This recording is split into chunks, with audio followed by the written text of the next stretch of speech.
Mauri ora te whānau o te kōpiko o te nikau. Ko tēnei te tahi paku whakamāramatanga o te kete rauemi kua tukuna atu ki etahi o koutou. Kia ora whānau, this is Whai Kath and I'm here with a brief explanation about the take-home pack produced by Te Kōpuku Hai that was recently distributed by our paumahi to those whānau of year 7 to 10 mukupuna who requested them, typically because you have problems accessing the online programs because of your Wi-Fi. In this pack you'll find a directory. This tells us that the theme that we're exploring here is Te Whai Oranga or wellness, and there are 4 strands. So each of the resources in the pack are colour-coded. So this maramataka, for example, relates to one of the activities in the Pou whānau strand.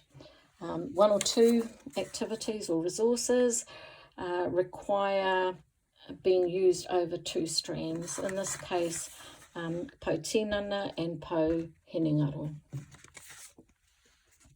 If we open up the directory, there are approximately 48 tasks in this resource, and you can see that we have provided the instructions both in Te Reo and in English, and you'll also find some of the resources are bilingual. This ensures that our mokopuna are able to access any of these activities in their language of choice. There's no particular order that these activities need to take place in. It's all about choice. It can also be done individually. Other mokopuna in your household might also want to do it as a group activity. You might even want to do some of these as a whānau activity.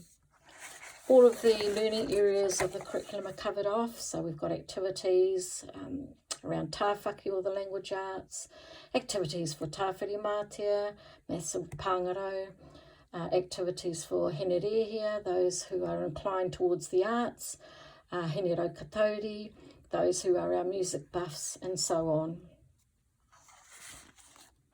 Inside the pack you'll also find a 1B5 and some writing utensils. This means that mokopuna can record any of the work that they want to in here. Atua tērā, ngā mihi kauana kia koutou.